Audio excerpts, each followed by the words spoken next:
This is John McCormick from Energetic Leadership, and I'm here again with Lukas Michel from Agility Insights. Lukas, how are you today? Thank you. Perfect, John.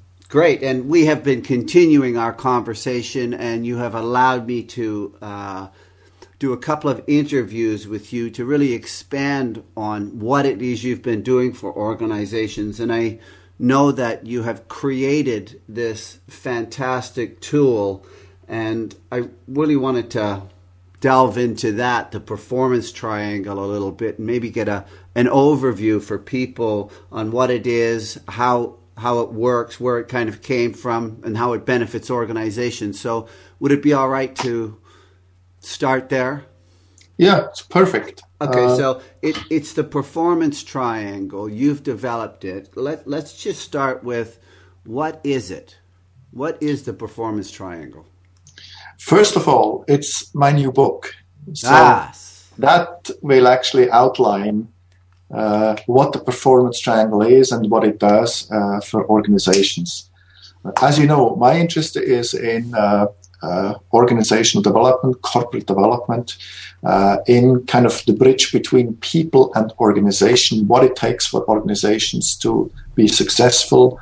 How do you manage your organization? So the performance triangle essentially is a tool that helps leaders to bridge people and organizations. Right. Simply saying, the triangle consists of culture, leadership, and systems at its corners, and collaboration, purpose, and relationships at its sides. Right. So that is the performance triangle, and most important is people at the center of the triangle. So the story goes, you need to organize, structure your firm, your organization, such that it meets the needs of the people in the center of the triangle. Right. This means having a culture that enables good leadership, having managerial systems that create a culture that is customer-focused, have systems that enable good decision-making throughout the organization. That's kind of the story of or the structure, the model of the triangle. So does it, when you say people in the middle, so does everything come out from the middle? So people in the middle, and then everything else is built around that? It goes a bit both ways. The story is that, my story is that people need a working environment that helps them to be productive. Right. So the need comes from the center, but the things that need to be put in place is a vibrant culture, is effective leadership, is non-bureaucratic managerial systems. So it goes inside out, but also outside in. Got it. And what's the background from this? Where did this kind of evolve from over time? What's a bit of the history of it? Yeah, this is also the history of the book. It actually goes What's the name of the book? Is the book called The Performance Triangle? Yes, it will be called The Performance Triangle, and it's designed as a mentoring, diagnostic mentoring guide for leaders. It's like a self-mentoring, a way to walk yourself through designing better organizations. Right, right. So it has almost a 10 years track record, and we used my Agility Insights diagnostic tool now for 10 years with over 100 organizations, 2,000 executives involved. And just in the last 2 years, we actually looked at all the data we have, and it became clear that all the organizations, when it comes to being more agile in a turbulent environment, being faster in responding to the environment, you need some kind of a simple model that helps you to think through. And our data essentially emerged into what we call today the performance triangle. We had many issues around cultures that need to be dealt with in organizations. We had issues around proper leadership and issues around the decision-making tools in an organization. So this is essentially how this happened. interesting enough is that when we run regressions among all the variables that we look at when an organization uses the diagnostic, we got very, very strong relationships between the center, meaning an environment for people to be creative, and the elements of the triangle being culture, leadership, and systems. But also very strong relationships between good leadership, managerial systems, and culture. And this is why we feel comfortable that the model is solid enough for us to actually work with organizations and help them to be good at managing their organizations. So let's say I wanted to use the tool. What would I do? If I was in an organization, I was leading a team of people, and I wanted to use the tool, how would I go about doing that, and what would the tool provide for me? Yeah, the performance triangle essentially comes with a set of questions, or what I call it's a diagnostic. Yes. This means that a leadership team goes through these questions via it's an internet-based questionnaire that takes between a quarter of an hour to half an hour for people to perform. And once leadership teams plus selected executives and employees have gone through that, I can then provide the team with a feedback report that is very precise and detailed when it comes to culture, leadership, systems, to collaboration, to purpose and relationships. So it creates I call it a platform for insights.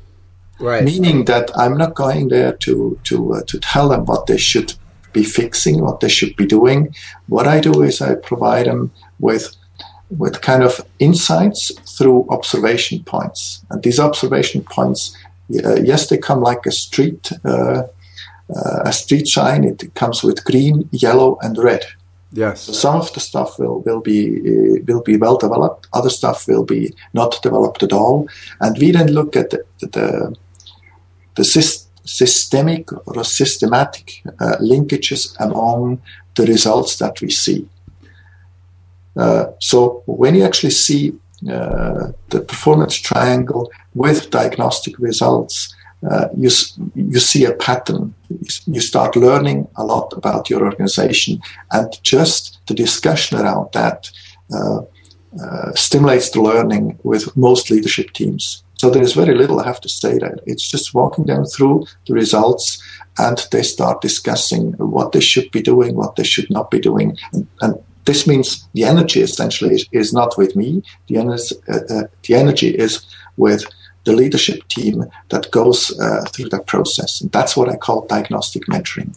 And would you say that for a leader, I mean, everybody may have their style of leading an organization or a team and their business, and a way that they may have used for many years over a habit. They may have a style of leading, a habit they've been using for many years. And this, are you saying that this really has the ability to bring an awareness and some distinction around opening up new possibilities and ways for people to lead their organizations that they couldn't see previously?